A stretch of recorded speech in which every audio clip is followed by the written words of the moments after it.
Hey, we're back with Grand Tactician Civil War in a newly started Union campaign. Just a quick recap of what has happened so far. We're just a few days into the campaign. Started on July 8th, 1861. And just go theater by theater. Really nothing new to say on the national side. What we're working on for a policy is Militia Act 3, which will extend the terms of our volunteers and will also increase the recruitment quotas, so there will be more volunteers. That's what we're working on now. After this is research, which is still a month away, I'm probably going to get legal blockade out of the way. And what that will do is it will improve the effectiveness of our blockade because it will allow more subsidies to go into trade war. I've got trade war maxed out. However, what that max is varies depending on your policies. So legal blockade will do two things. It will improve the amount of subsidies that very high means. So that will improve our blockade. And the other thing it does is by establishing the legality of the blockade, that will decrease the chance of foreign intervention. It won't make Europe and in particular Britain happy with us. It won't help us diplomatically in that regard, but it will decrease the chance of their intervention. So that's kind of what's going on the national, on the governmental level. Naval, basically we're beginning the establishment of our blockade. We've got 6 squadrons spread around the coast, 3 in the Atlantic, 3 in the Gulf. And just to go around, we can see that they're starting to have an effect, right? Gosport is the main port for Norfolk, for Virginia, in this Chesapeake Bay region. And 48% blocked. So that's already pretty good. We can do better, but that's starting to have an effect. And actually, this light squadron, which is helping the blockade here, I'm actually going to put them on blockade. That should help a little bit more. Further down the coast, Wilmington is 40% blocked, along with Morehead City.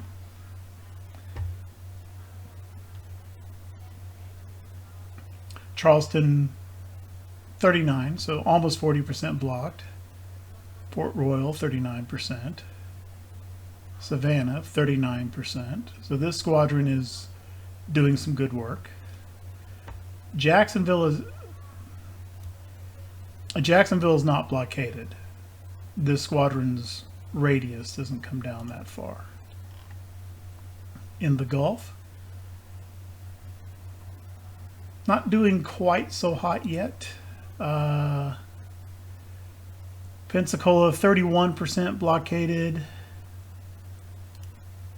Louisiana blockade. There was just a battle here, and I don't believe they're quite in position yet.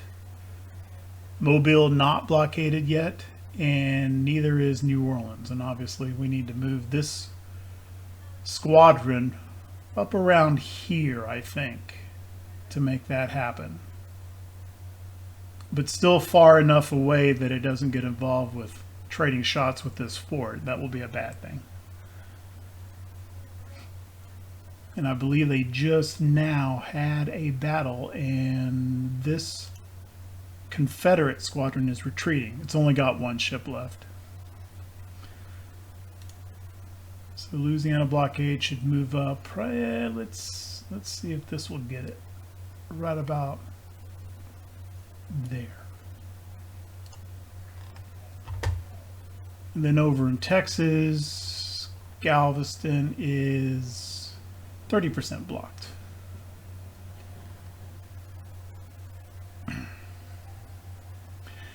And so that the effectiveness of the blockade will increase as our trade war subsidy increases. So that's a big part of driving those numbers up, and that will occur gradually over time. And then some of these squadrons really aren't that big as well. You know, Mobile Blockade, 7 ships, 74 guns. One thing that I've done, they're not assigned to the Blockade squadrons yet, but I built another frigate for each one of the 6 seagoing Blockade squadrons. Each one of those adds 50 guns. So when these are completed, I'll put these out to the squadrons. I'll add 50 guns per, and that will help the Blockade effectiveness as well. Now, one thing that did come with this 1.05 patch, which is a little new to me, even though it came out a little while ago, is it does a better job now factoring in shipyard capacity.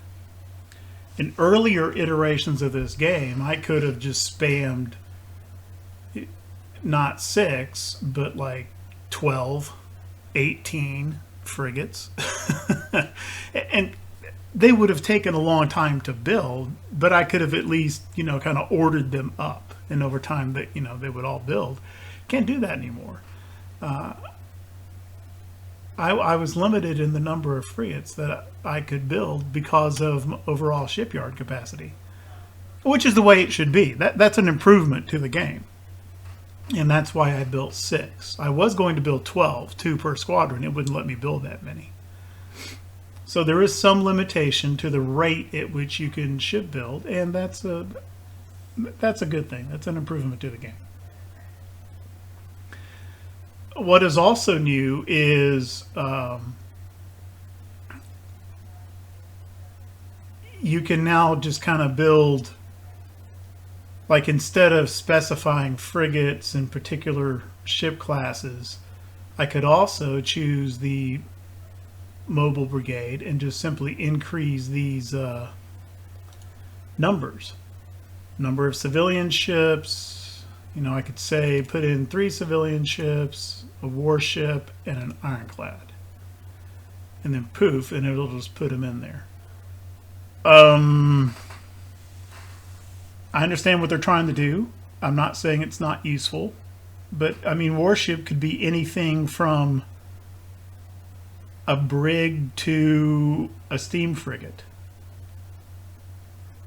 It's just, you know, there's just too much variation within these categories for my taste, I guess is what I'm saying.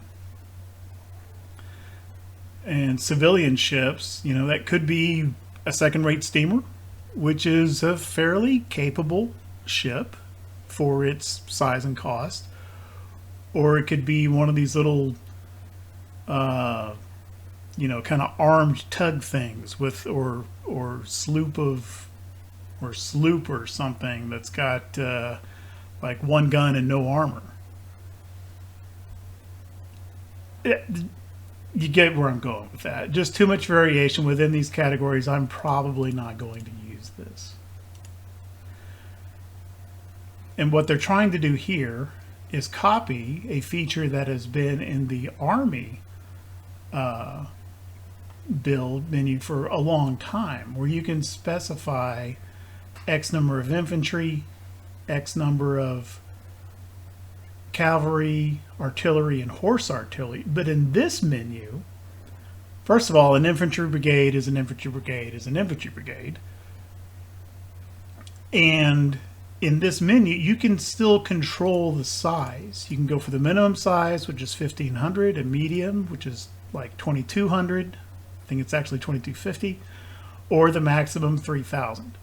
So you can control the size, right? So the amount of variation and control over your land units using this little menu here is fairly decent. And it'll kind of randomly pick the commanders for these, and it'll automatically arm them with kind of the cheapest arms available. But you can plug these in, get them recruited, and then before using them, or before that army or division goes operational, you can come back in here and tweak all those for their weapons and commanders.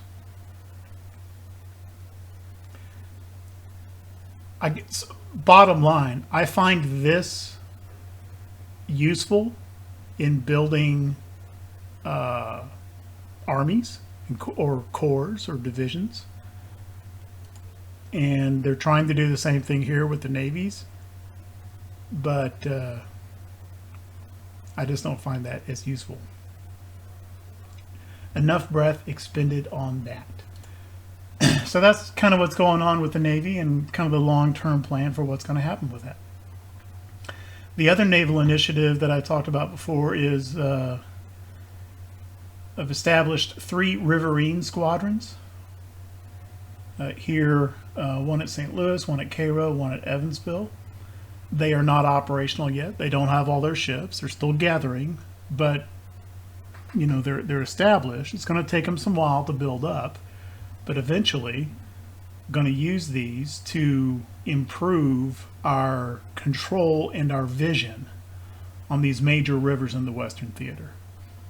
One squadron will come down here along the Mississippi. One will come down along the Cumberland toward Nashville, and one will come down the Tennessee toward Corinth and Decatur. Initially, they will not be able to go very far. Land forces are first going to have to do something about these forts that are blocking the way. But at the very least, these Riverine Squadrons should give us some visibility right around in this area, and also prevent Confederate forces, prevent the AI from using these rivers to transport troops up into Union territory. In the Far West Theater, kind of the Trans-Mississippi, have a small force here, the Army of the Missouri, which for right now is just moving back to St. Louis. Talked about that before. Once at St. Louis, it's going to build a few forts, kind of make sure that St. Louis is protected against any Confederate force which comes up from Arkansas. We know from this invasion tab here, Confederate invasions, the Missouri State Guard is somewhere unlocated in Missouri. Now it's pretty small. It's only 2,600 men, which is smaller than the Army of the Missouri, which is only 5,600 itself. But we also have kind of vague intel that somewhere in this northeast or northwest Arkansas, potentially southwest Missouri area, there is the Western Confederate Army. And the combined forces of the Western Army and the Missouri State Guard would be a little bit too much for the Army of the Missouri to handle. I could recruit extra troops for the Army of the Missouri, so that it could push down into Arkansas itself, maybe take Fort Smith. But that's kind of a tertiary priority for me. Manpower is not unlimited, and I think that building up our other armies further east is a much higher priority. So that's what this army is doing. It's going to come back here and basically create some forts. Once it's done with those, it'll create some more forts, kind of along the Mississippi, down around Cairo. I don't really want this army doing a lot of fighting. Probably not for the first year of the campaign, at least. We have started building our Western Army, Western meaning kind of the Kentucky-Tennessee theater. Called it the Army of the Ohio. It may change its name later as it moves south. Grant is in command. There's no actual troops here yet. These units are still recruiting, gathering, and that will take a while. Kind of the Appalachian Theater, I'm calling it. Similar to the Missouri Army. Army of the Kanawha under McClellan. Right now is just building a fort at Grafton. Overall strategy is this road and rail link across what is now Northern Virginia, Northwestern Virginia, want to kind of lock this down first. We're going to do that by fortifying, first capturing and then fortifying Winchester, fortifying Grafton, may or may not fortify Marietta. But once this is a little bit more secure up here, then we'll get a force. It may be this militia outfit to come down here and capture Charleston, Virginia, which then hopefully will become Charleston, West Virginia in Union territory. Then that leaves the east. The Department of Pennsylvania, which is about 3 divisions of infantry and has some guns, and I did give them some rivals. Right now they're crossing the Potomac River and starting up the lower part of the Shenandoah Valley. What I want them to do, hopefully they will be successful, is to first capture this supply depot at Harper's Ferry, and then come up here and capture the town of Winchester down toward the lower end of the Shenandoah. I'm going to fortify this. And the idea there is A, help secure the eastern end of this corridor that connects east to west of Union territory, which will help take over West Virginia. And then also, I don't want this route available to Confederate armies. You know, they could cross over into the Shenandoah down here near Stanton, or up here near Winchester, and then come up this way and enter Maryland up above Washington, or head up into Pennsylvania. Right? I mean, this is something that happened a couple of times. Here's Gettysburg, and Antietam is like right around in here somewhere. I don't know if it's on this map, but the site of the Battle of Antietam is like right around in this area. Okay, don't want that. So I'm going to fortify this Winchester area, hopefully before the Confederates can seriously contest it, using this Department of Pennsylvania Army. Our main army is the Army of Northeastern Virginia under McDowell, and they had just won a major victory, a fairly messy one. I didn't fight that battle as well as I could have. But the Confederate Army of the Potomac has retreated after that battle and has already gone far enough that we no longer see where they are. So they're like somewhere down here around Gordonsville, or they might be down here south of Fredericksburg. I don't really remember the last position they were at before I lost sight of them. That does leave the Army of the Shenandoah, which had come across, I believe, to help the Army of the Potomac, but did not get across the mountains in time for that battle. Before the Army of the Potomac, which we can't see, is really combat ready again, I'm going to keep this army pushing and see if we can't do the same to the Second Confederate Army. Kind of defeat them in detail before they can combine. And despite having won that battle, our army here is not necessarily in the best of shape, because the overall battle went well, but one of the divisions in the battle, Miles' division, the 5th Division, they got beat up pretty bad because they kind of went into a an ill-timed, too early assault on Confederate entrenchments, which I ordered. It's my fault. But the two divisions coming up on their left and right weren't. It took those divisions longer to get into position and engage than I had really intended or wanted. And Miles, which was meant to be a supporting attack, actually turned into not only the main, but the main unsupported attack on their own. And these boys got chewed up pretty hard. And they all routed. Understandably so. But I would imagine that the morale within these brigades may not be all that terribly hot. You can see there, this brigade took almost 300 casualties. Taylor took over 200.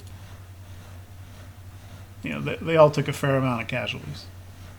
The combined casualties in this division was well over 1,000. So hopefully we can prevent that from occurring again. But I'm going to push these guys on toward, what is this? Culpeper. And engage the Army of the Shenandoah. Well, that's what I'd like to do. I'm not getting... There we go.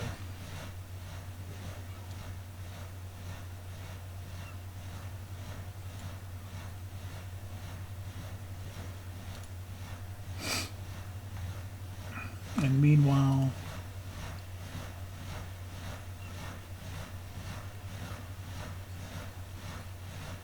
that's fine.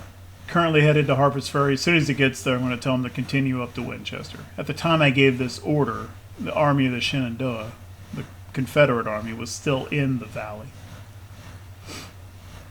So that's Patterson. Patterson's going to press on to Winchester as soon as he gets across the river. All right. Let's speed some time up.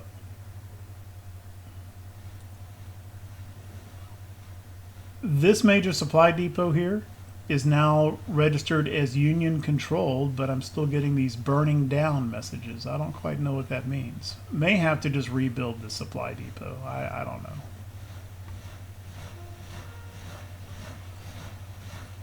McDowell's army is camping for the night. Next day, keep rolling, and there we go. Got an engagement, and the Army of the Shenandoah is not reinforced. 30,000 versus 10,000. This should go well, but we do see here we've got some units with low morale, and that undoubtedly that is the 5th Division. So I can kind of count those as not really in the fight.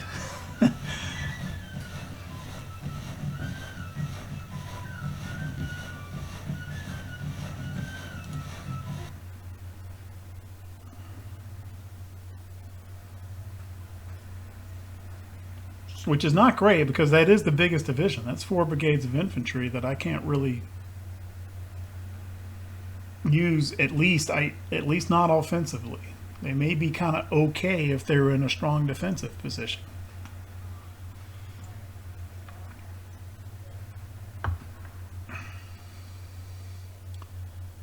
Here we are. It's the Battle of Culpeper Courthouse, and again we are in the the onus is on us to attack. Okay, enemies near Culpeper, facing Johnston under the Army of the Shenandoah. That's historical. At this point, or at the beginning, he did have command of this army.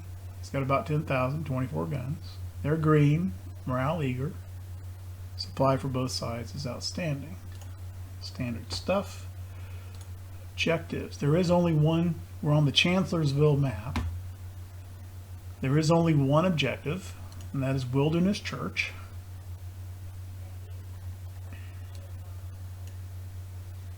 And where are we initially placed? Yeah, up here in the corner. So we can only deploy within this circle. Okay, this is all kind of densely wooded terrain. A lot of these little creeks all through here.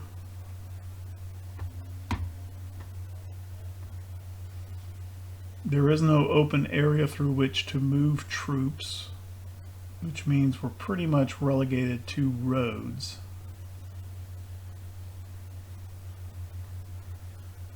The AI, I think, will probably just seek to defend Wilderness Church, so they're going to be kind of deployed in this area, I think, and they're probably not going to move toward us.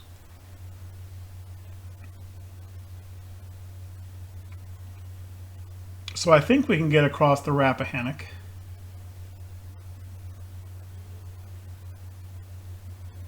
Unopposed.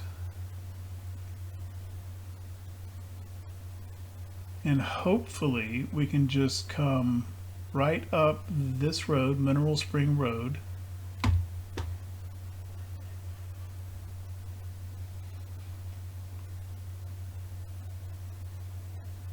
And move into the attack along the Orange Turnpike, which is not great, but I don't really see any other options.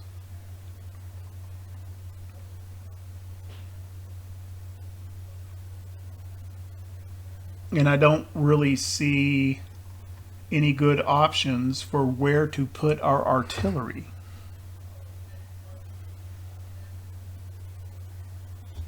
I mean, eventually, maybe they can kind of get up. There's kind of an open area in here right near the objective. There will probably be fighting right in this area.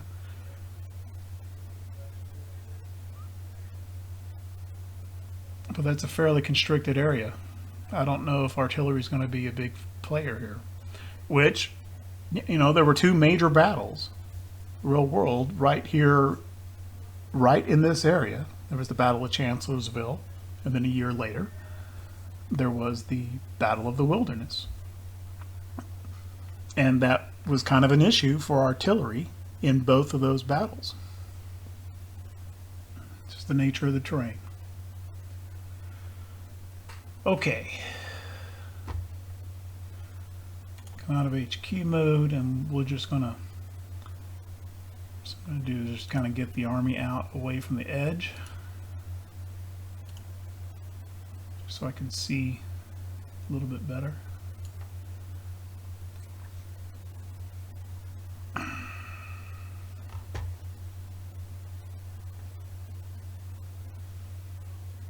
Man, no roads at all through here.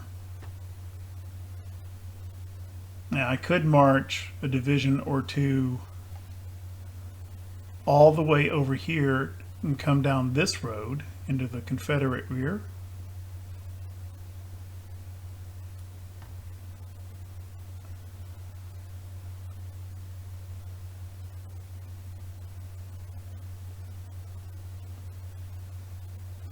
That would take a long time.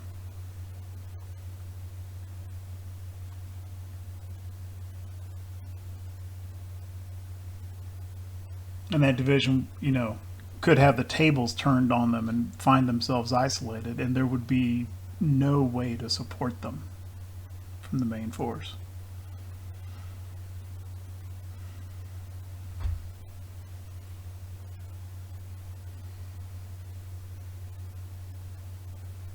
No, I think it's better just to bring the whole force.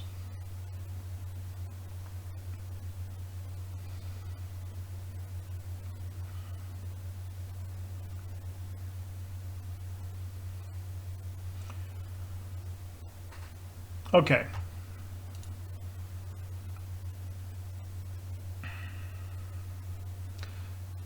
The other thing I'm going to do is I'm just going to put everybody in marching column. I think part of the problem that I had with the artillery in the last battle was everybody was ordered to be in line. And I don't think I think these artillery did a lot of their moving in deployed status, which means they're not limbering up and dragging, you know, the artillery using horses. It's like dudes pushing cannon along, and that's why they were so slow. Just put the artillery back here.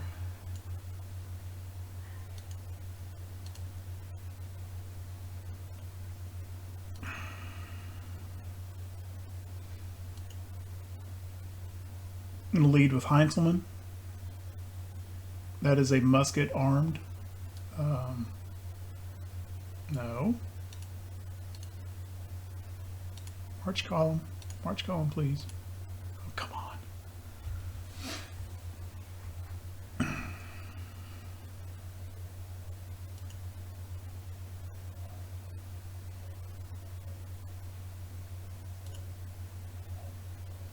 And this is the low morale. I'm just going to have them in the back. And then, of course, when I move them, it makes them go back into line. I'm going to have to fix that after the clock starts rolling.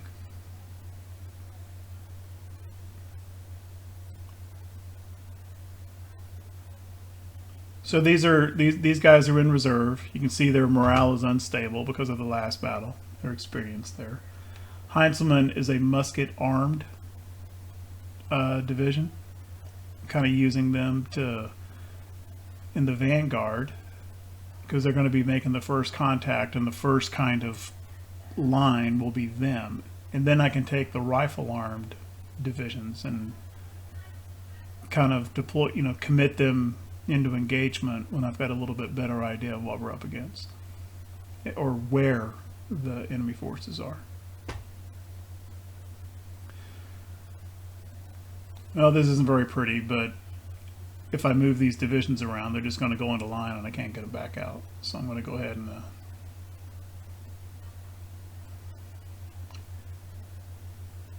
leave it as it is for now.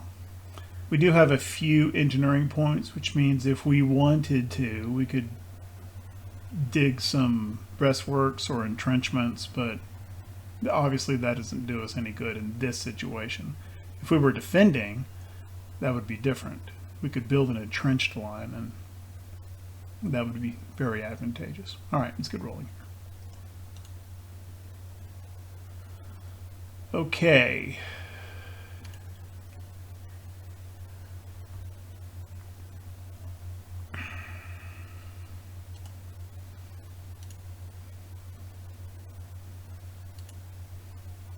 First order Heinzelman into marching order, which will take a little bit of time.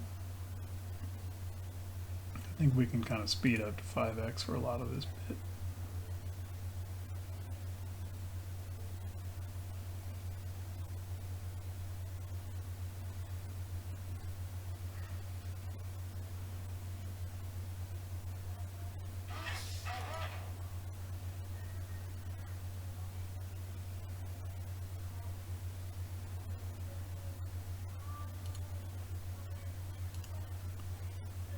Get the 5th Division into marching columns as well. And the artillery.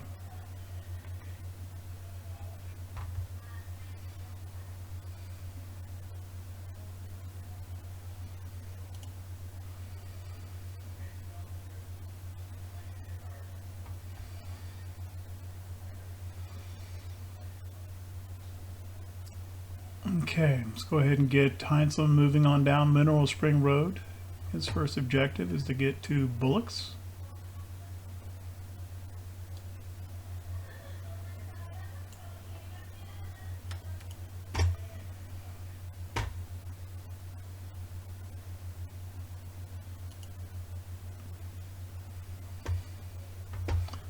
Get Hunter moving down right behind him.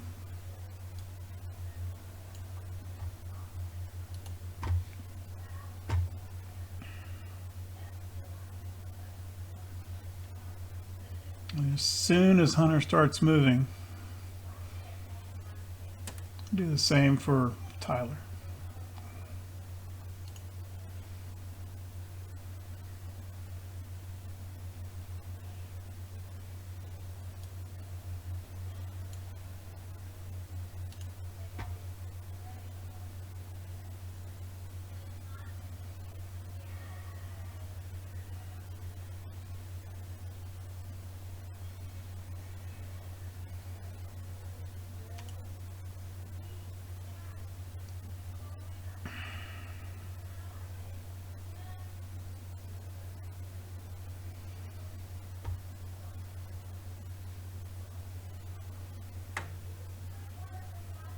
Then we'll get the artillery moving down.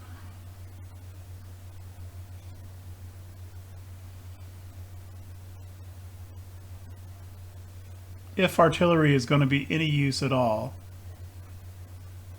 it'll be in this open area a little bit, in this open area.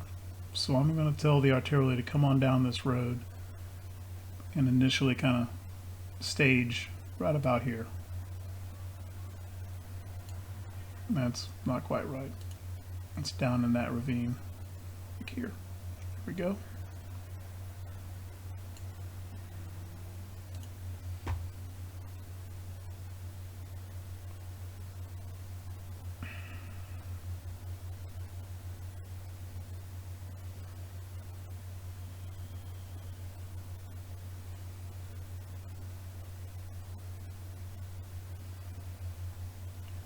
And finally, we'll get Miles' division moving.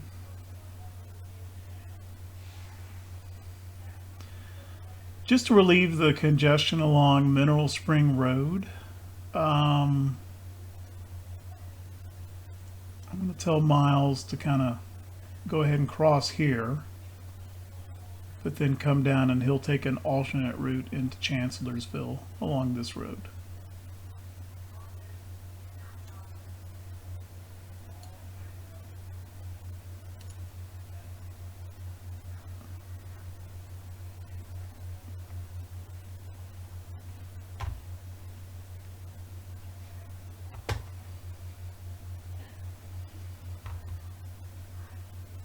I think the highest probability of where we're going to make contact is going to be here in front of Wilderness Church, because that's where the objective is. But I could be wrong. We might make contact somewhere around Chancellorsville or Bullocks. That's possible.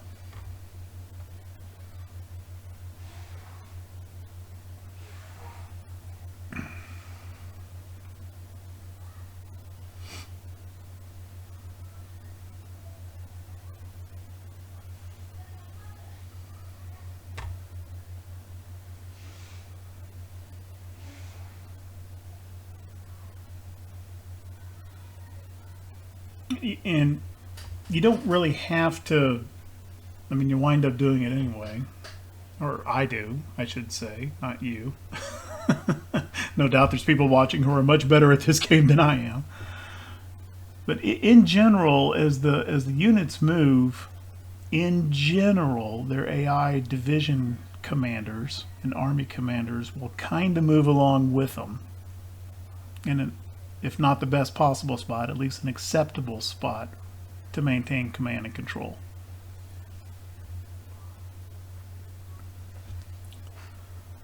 This game, you know, compared to so many of these types of games, it kind of develops organically. And if you try to micromanage too much, it starts to become counterproductive.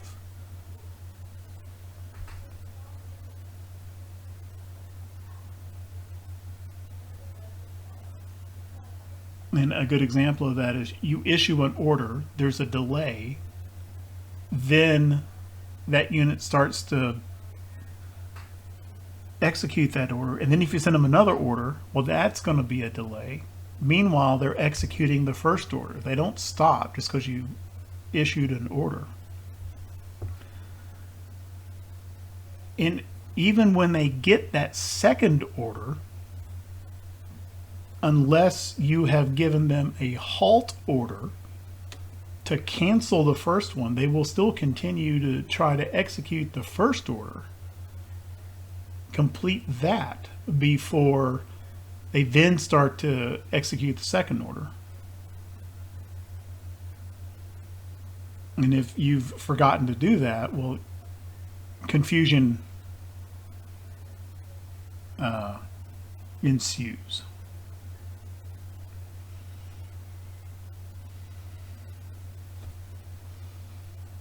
And we got quite a bit of clog up going over here at the Rappahannock crossing, especially since there's artillery now getting in the way of infantry brigades and so forth. And actually Tyler's division kind of moved out and got to their position before Heinzelman's You know, Heinzman's still coming up, whereas Tyler's already completed his order.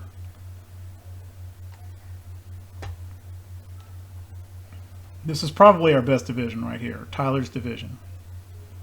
They performed very well in the last battle. And you know, the circumstances were kind of stacked for that because Tyler's division has got by far the best armament.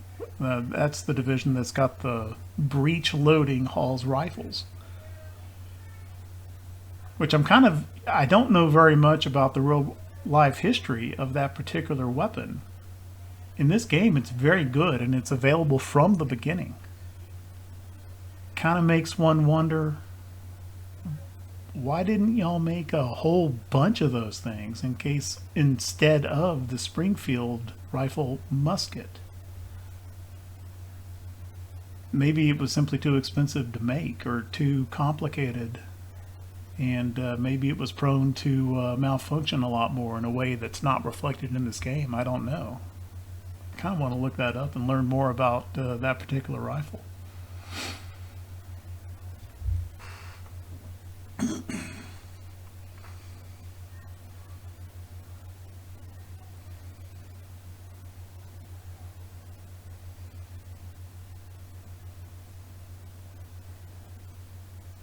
And we're just going to step away from the screen just a second while everyone is kind of moving up into position.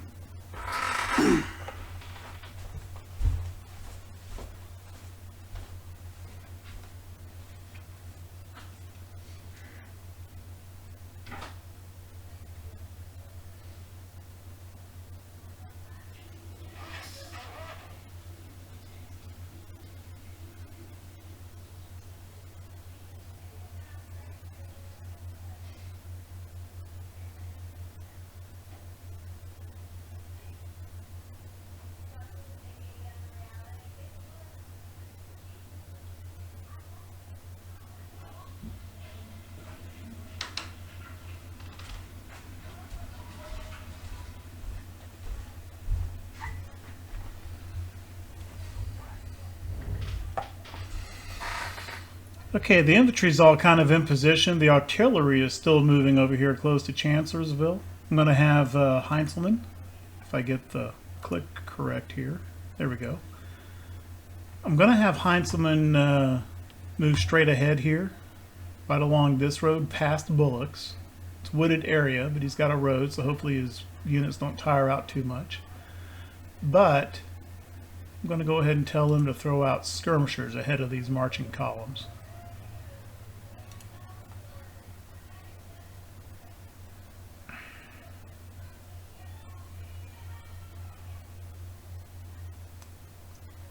Let's move on down here.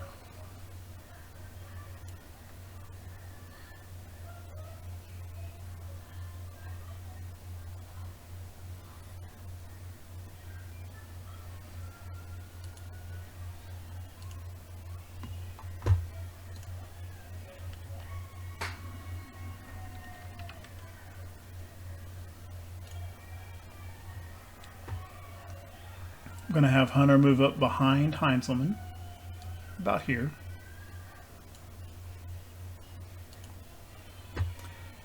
And Tyler, let's go ahead and have him move on down this way through Chancellorsville.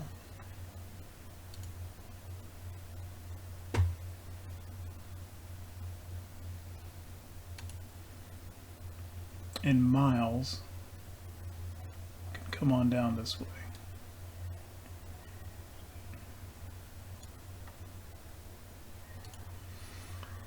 I'm not really moving Miles via an alternate route because I want him on the flank, which could wind up being exposed if the Confederates are not where I think they are. I'm just doing it to use different roads and lessen the congestion. I'd kind of like it if McDowell moved up a little bit. The Army commander will kind of stay in the back of, so if you've got a unit way in the back, see if I can let's get McDowell up here right in the area of Chancellorsville.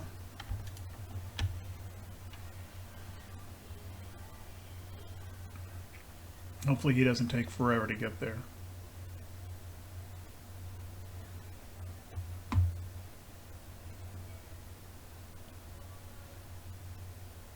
Nope. We don't see Johnny Reb yet, but we're starting to see some entrenchments.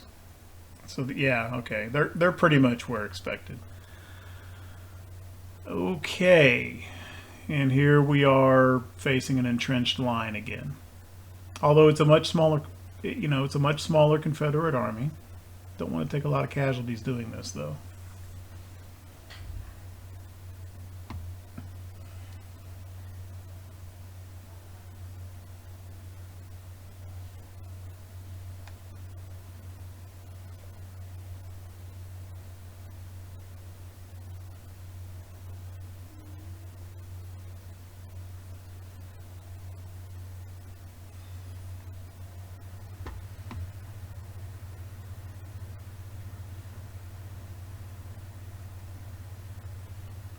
This terrain is garbage. For us. It's not bad for Johnny Reb.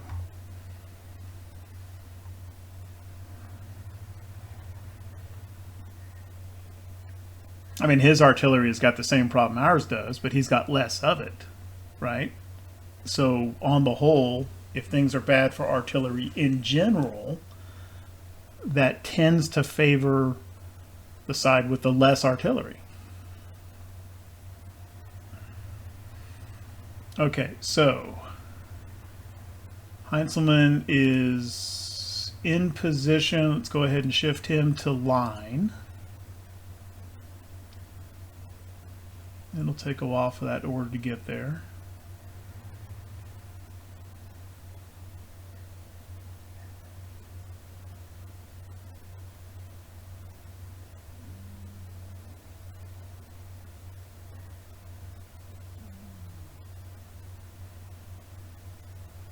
For now, let's just have him establish, there he goes.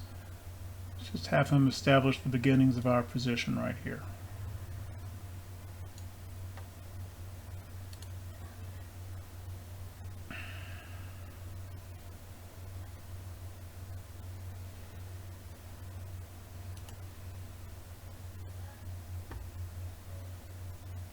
And then Hunter will extend to the right. He'll be in this area. He's got some crap terrain to advance through. But to get there, he'll get there less tired if I keep him in march position, march order for now.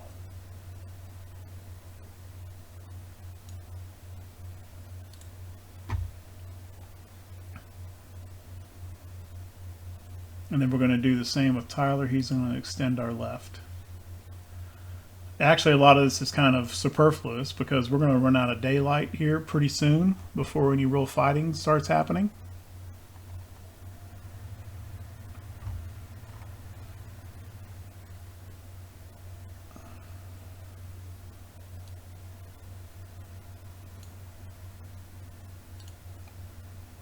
But if they can move up a little bit, their presence will kind of extend our deployment line forward a little bit, where we can get them in desired positions.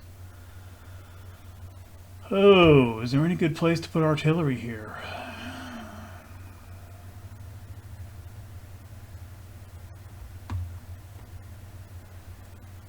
I don't think there is.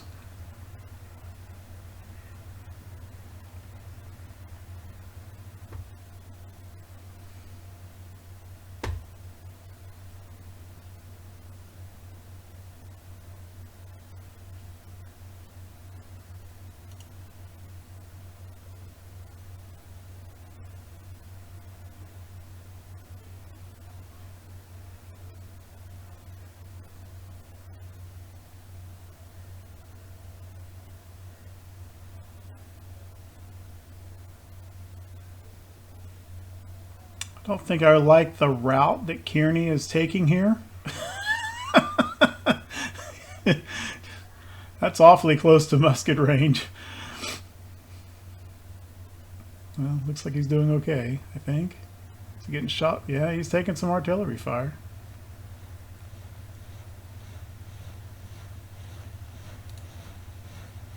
And he didn't take any losses.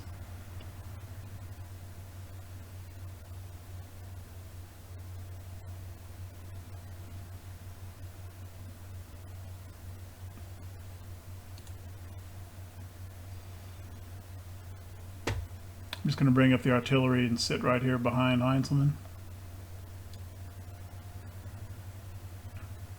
I may just bring them up with the infantry for canister fire. Which would actually be a pretty good use for, we have one battery of 12-inch howitzers. That's pretty good for them.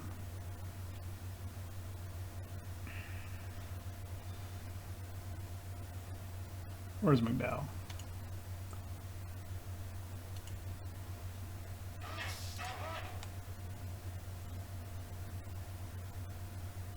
McDowell, bro. Get up with your army, man.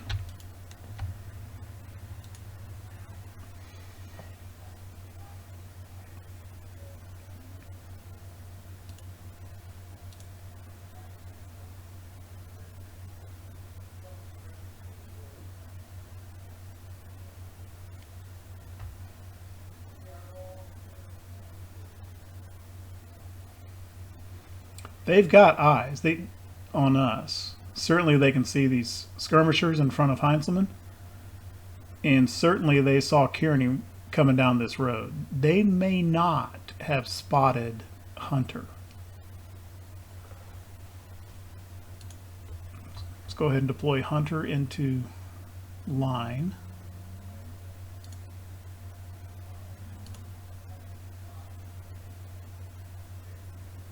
Same with Tyler. Which it says they're in line, but of course they're not. Well, Kearney is.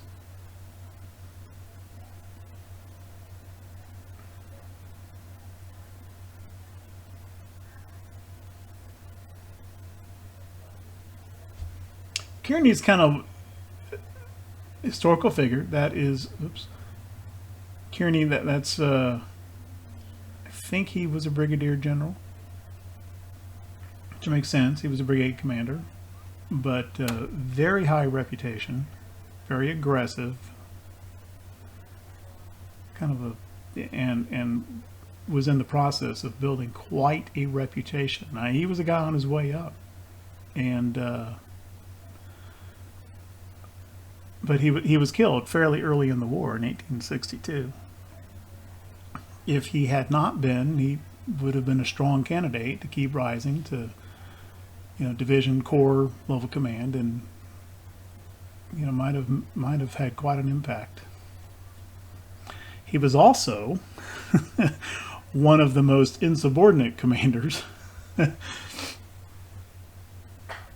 So, he could have run afoul of that too. So he may have been destined for greatness or destined for a court-martial.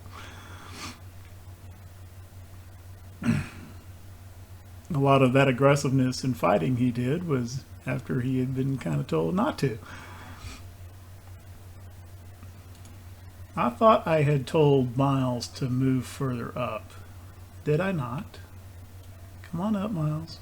Sometimes you gotta tell him twice.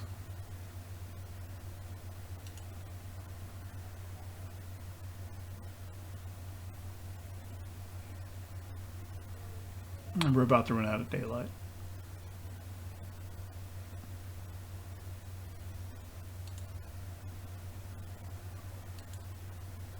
Yeah.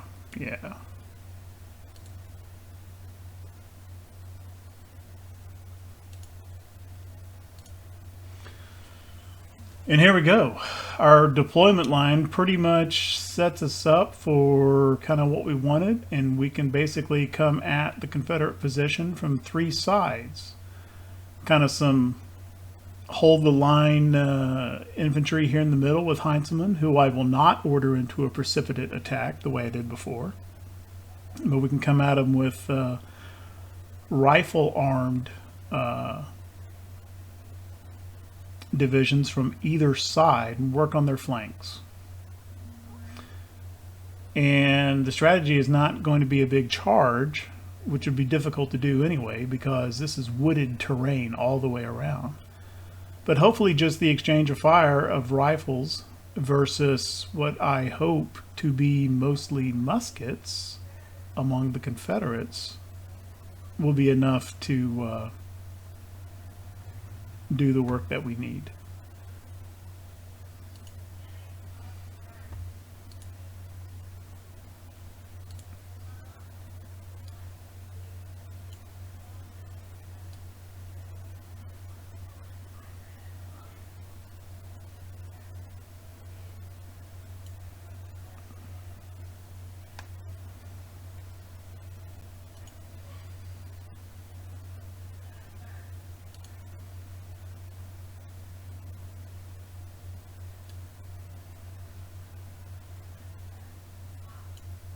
I don't like Kearney sitting right on that.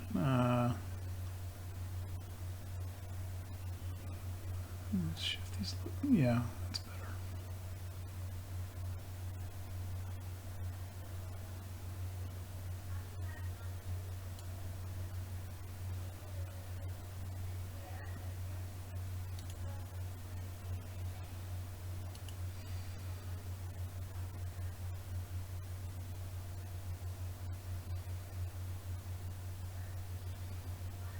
Just move Heinzman up just a little bit.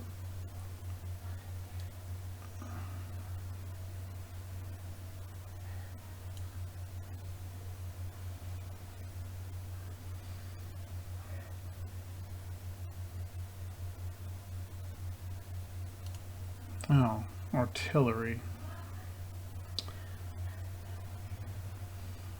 A little messy in here. Okay, there's our 12-pound howitzers.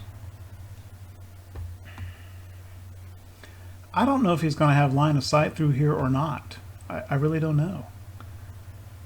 It's pretty confusing. I mean, you have all these cases where brigades, regiments, well, these units are brigades, but you know, infantry can fire at their max range perfectly fine. But artillery line of sight gets blocked. But I'm going to put this howitzer battery right here between Heinzelman and Hunter. I don't know if it's going to be able to see anything or not. That's where I'm going to put them.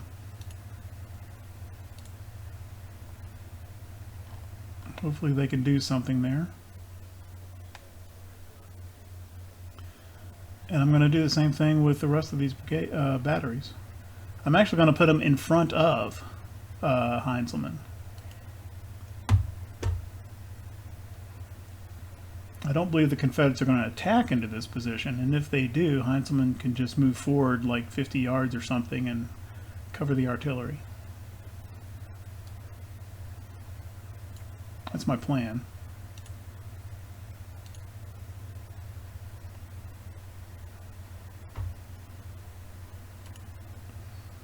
And hopefully these batteries are still just out of small arms range of that Confederate line.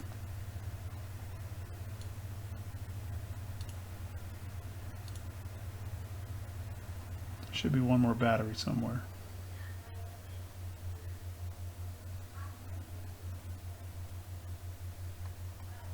Who's that? Battery D, battery B, battery C. Where's battery A?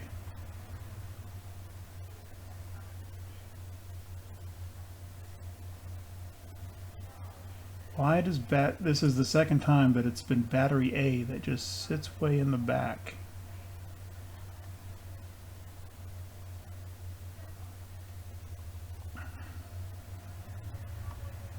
They're equipped with 20-pound parrots. I wonder if that has something to do with their lack of maneuverability.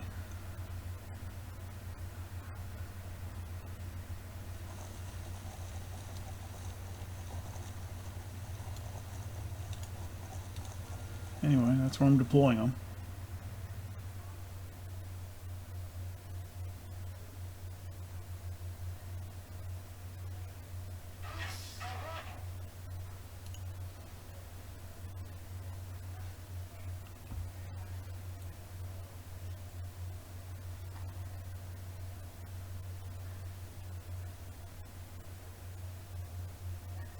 I could put Miles over here, and he could just advance into the Confederate rear. He has to go up a slope through woods, but at least he doesn't have a creek to cross here.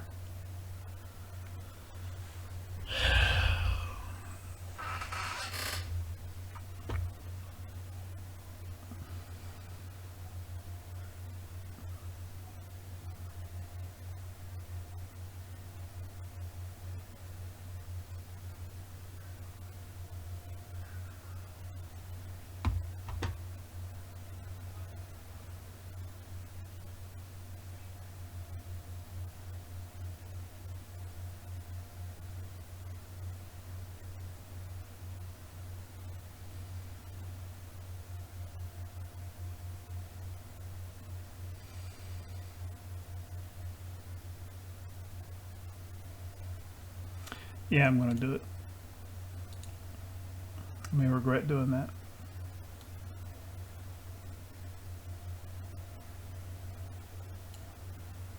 Nope, further up. There you go. Everybody across the creek.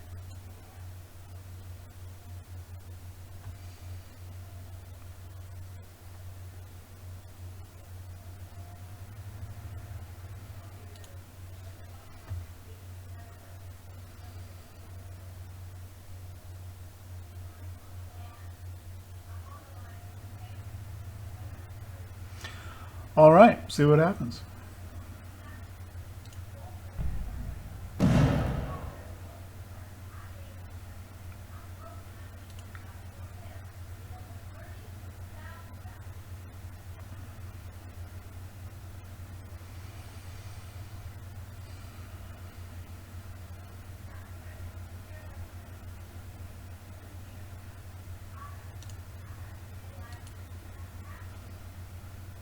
Okay, I don't want them to move up very close. I don't want them charging the position. I just want them to start taking the line under fire.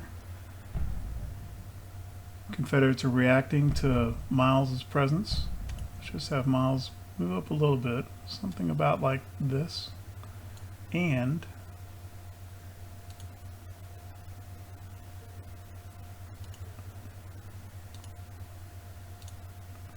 let's get Hunter to put out skirmishers.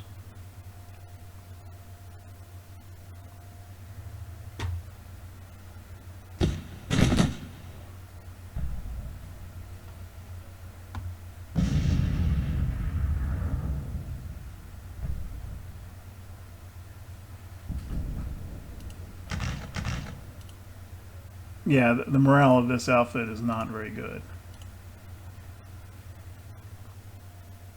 I don't want them to actually go into an attack if I can possibly help it. Their main purpose is to make the Confederates feel nervous being outflanked.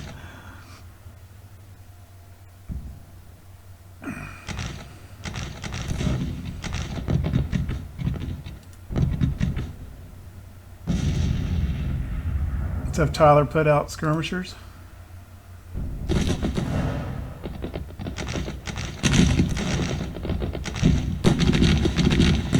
Is artillery able to do anything? No. Battery C is firing.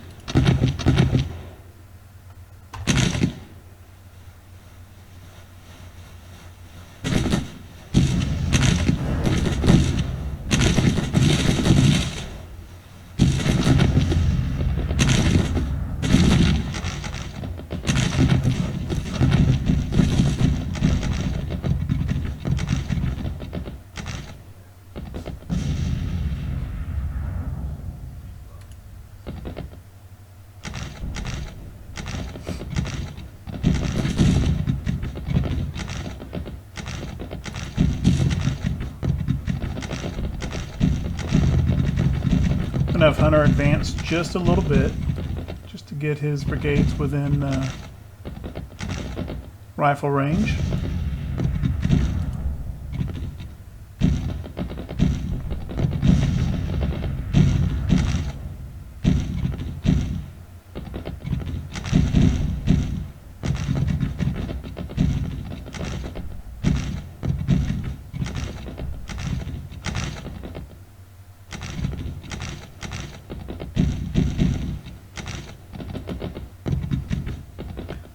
Gonna have Tyler do the same. I'm gonna move a little bit of bleak left because I don't want to. I don't want. If they could just go straight ahead, they're gonna squeeze out any opportunity that Heinzelman has. So they need to kind of move a little bit on a diagonal.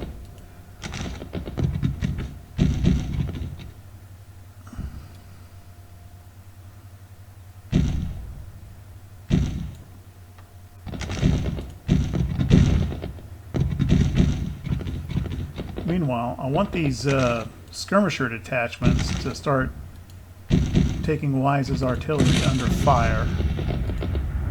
They may not do a whole lot of casualties. Maybe they can break that. Well, there's nothing over here. We've completely removed this section of the line.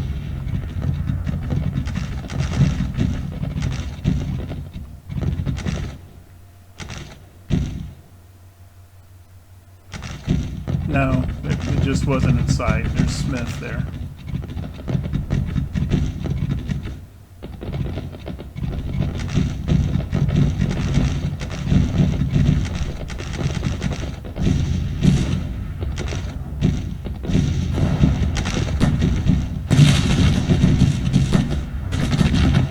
Both of these central batteries are firing.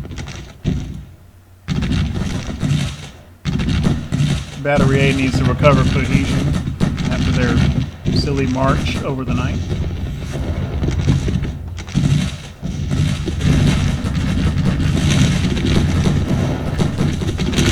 Move Battery D up a little bit, see if I can get him some line of sight.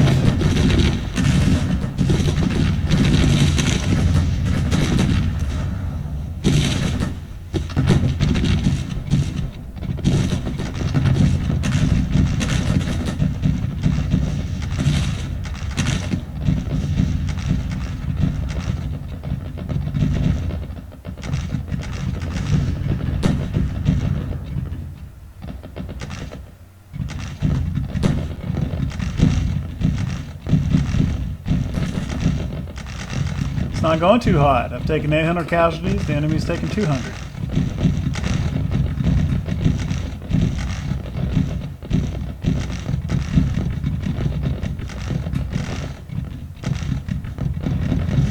Well, they're kind of strong on the ends, but apparently the center of the Confederate entrenchment is empty. Might be a good idea to move Heinzelman up. Maybe.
Okay.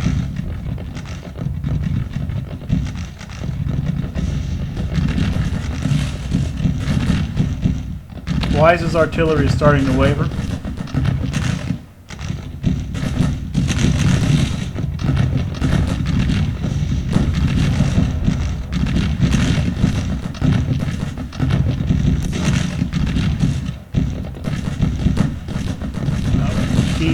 skirmishers fire at their artillery. Let's get this artillery out of here.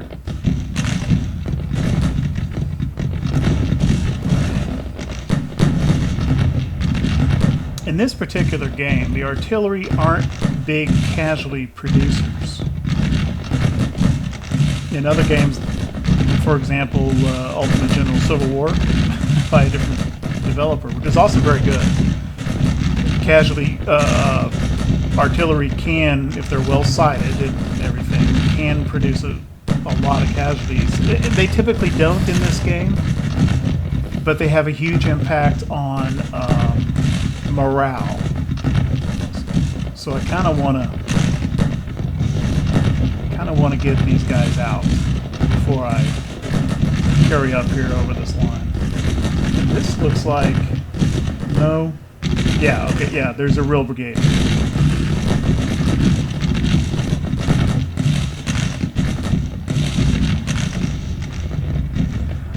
Sometimes with skirmishers, it'll show an artillery symbol. I don't know why it does that.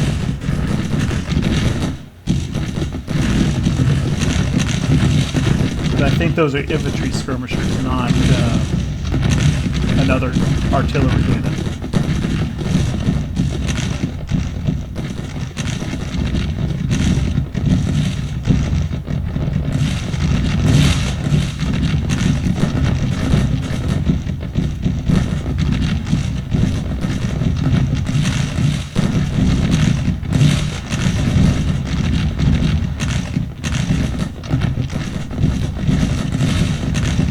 Casualties are starting to even up a little bit, still in the Confederates' favor.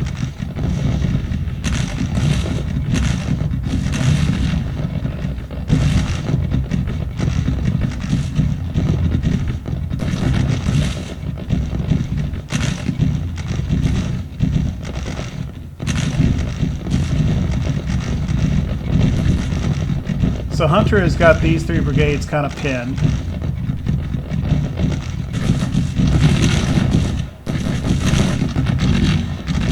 This howitzer unit is firing now. That can't hurt.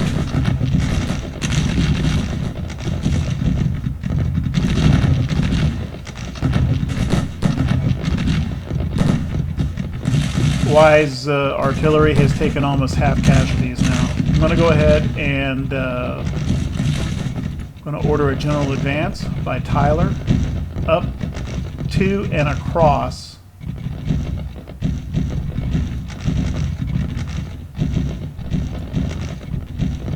the entrenchments. Heinzelman is going to do the same, right up into the entrenchments. That's not what I wanted. Heinzelman. Where's Heinzelman? There we go. Okay.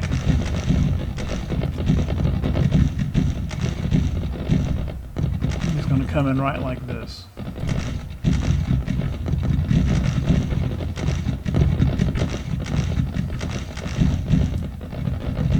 I'm going to move Miles up to this fence line here.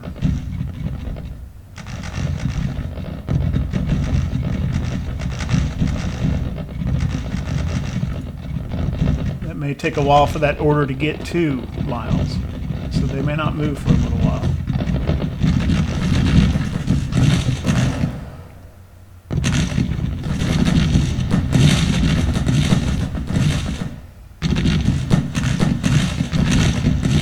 This Confederate brigade is wavering. We've got Stewart over here, another Confederate infantry brigade, but they are not entrenched.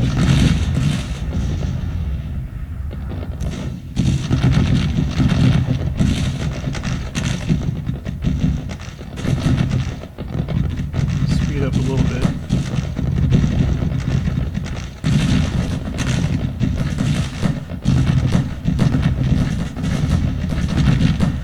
One of the skirmisher outfits is low on ammo. Where is he?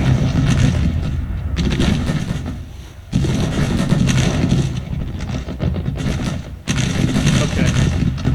I'm pulling in the skirmishers in the 2nd Division, mainly just to replenish their ammo.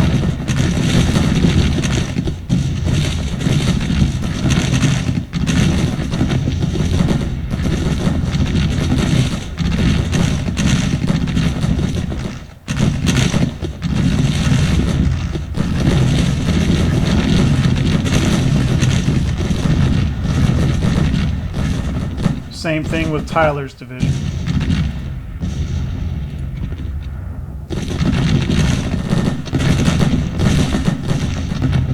And there goes the artillery. They've broken. So we've got a skirmisher outfit and a full brigade. They're entrenched. So they've got a full division advancing upon them.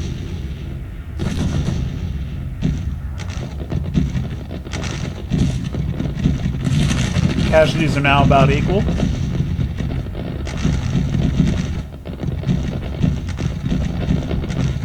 Johnson has brought Jackson back over to this side. And these Confederate units here are not entrenched.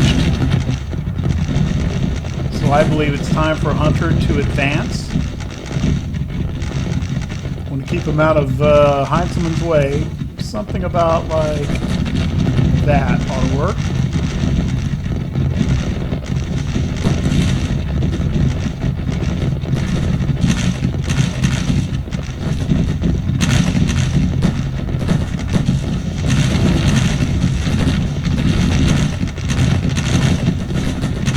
There's Kearney completely flanking the Confederate position.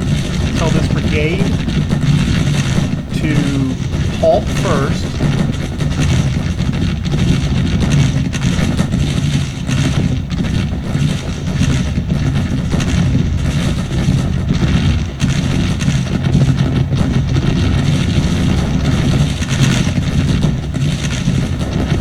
And then change facing.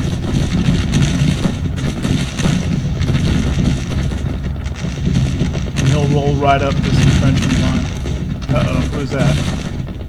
Yeah, we've got a brigade that is not doing so hot there. Heinzelman's division.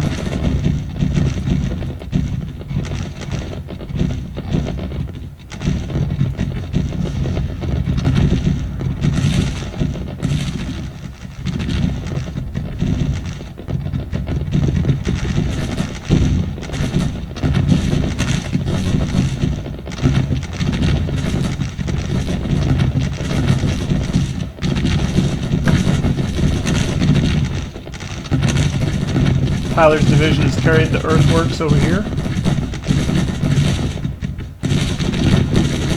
Hunter is pressing in from the right. 3rd Brigade can't hold up too long. There he is. Okay. The Confederate Army is all retreating now. I don't think we're going to get quite the major victory like we did at Manassas Junction, but it's in our favor.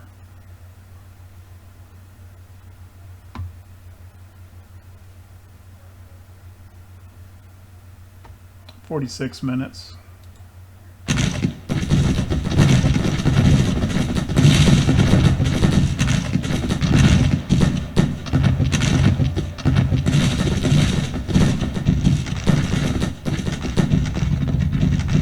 All these divisions are already under orders to advance inside the earthworks. I don't really have anything else to tell them to do other than Miles can come all the way across.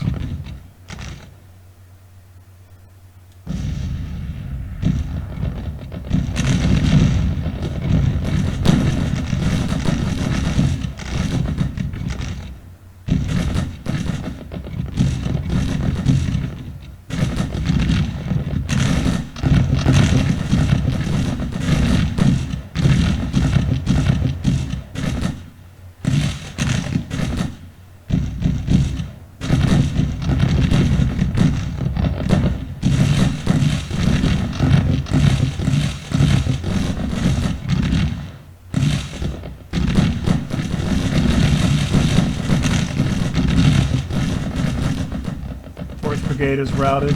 3rd Brigade is about to rout. Kind of like to take that artillery unit out if I can. Who's this? 1st Brigade. Change facing. 2nd Brigade, come on over here. That should work. And just about everyone's routed already.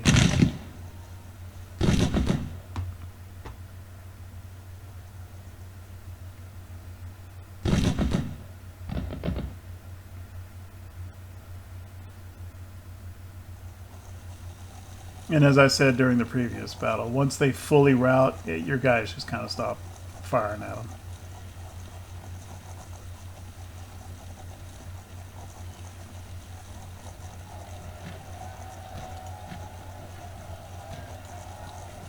You can give a firing order that won't really do anything with it.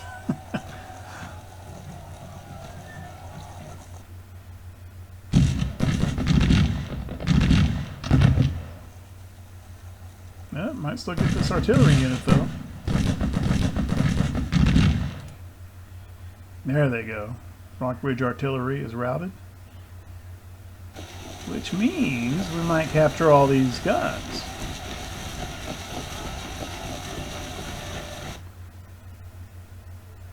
It's not a bad thing. Well, they're probably just 6-pounder,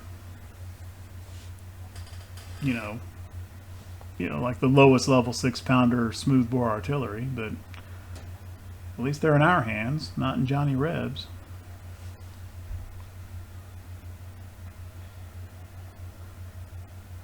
And just speed this up.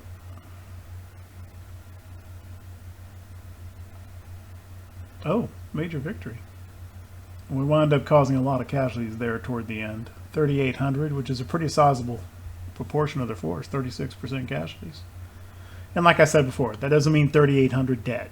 A lot of those are wounded and may eventually return to service. Some of those are probably missing and will return to their units later. But at least for now, as an effective fighting force at the moment, yeah, he's 3,800 down.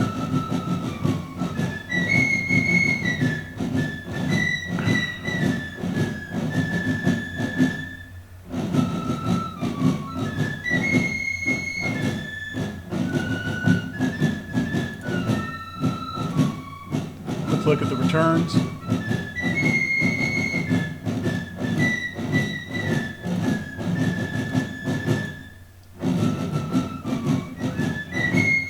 Second division this time. That's Hunter.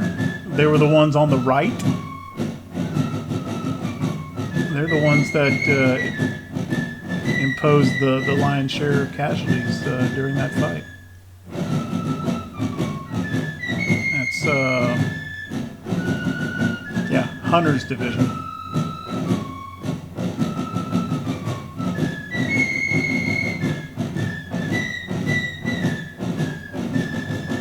The first division is Tyler. That's the Hall Rifle division, and they did quite a few as well. Heinzman wasn't really engaged that much. He was kind of maintained there in the center. Did advance toward the end, but not until the Confederate position was pretty much breaking up and routing. But their presence right there in the center, of course, was a big factor. And then Miles... kind of same sort of thing, not really engaged, but their presence over there on the far right, I think, helped kind of messed up the AI's decision making on where to put his units. Definitely had an effect. And our artillery did inflict 100 casualties. But it's hard to kind of quantify how big a morale effect that they had. Units in this game, they don't like taking artillery fire from a morale perspective. Okay.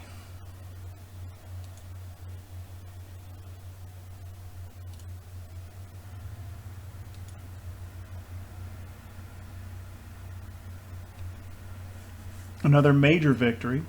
And we're getting these major victories because we're catching these Confederate armies without supporting each other.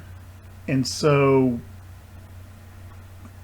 they're smaller. Like, you know, if either in either one of these battles, if one of those Confederate armies had managed to reinforce the other, then that would have driven up their total men involved much higher, and it would have been much more, even if we had won the battle in the same way that we won both of those, it would have been much harder to achieve the thresholds for the major victory. But because we caught them unsupported, defeating them in detail, we're getting those major victories, which in turn has a bigger impact on Confederate national morale.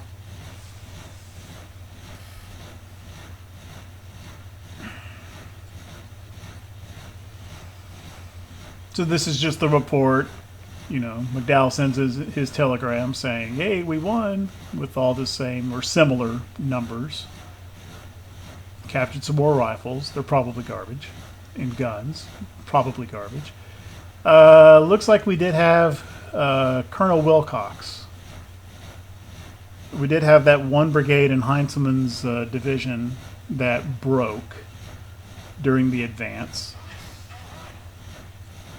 So that commander has now got a black mark against him.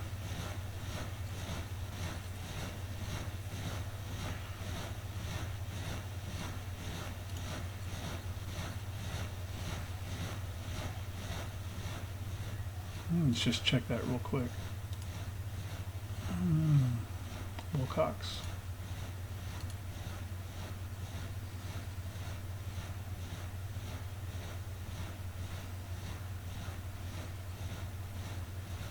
Well, I don't see the... Normally there's kind of a debuff icon here saying defamed or disgraced or something. I'm not seeing that. Maybe because we have to advance time a little bit.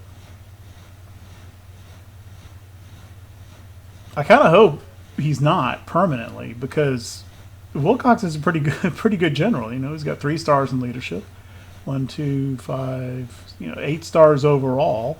3 of them in leadership, 2 in administration. I kind of prefer that I don't have to relieve this guy.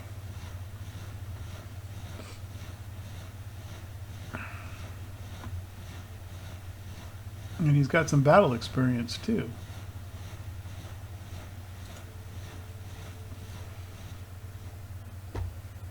And again, I'm not sure why this depot is burning down. Anyway, this episode has been running for quite a while. I believe I will put a break in here, following the Battle of Culpeper. Thanks very much for watching.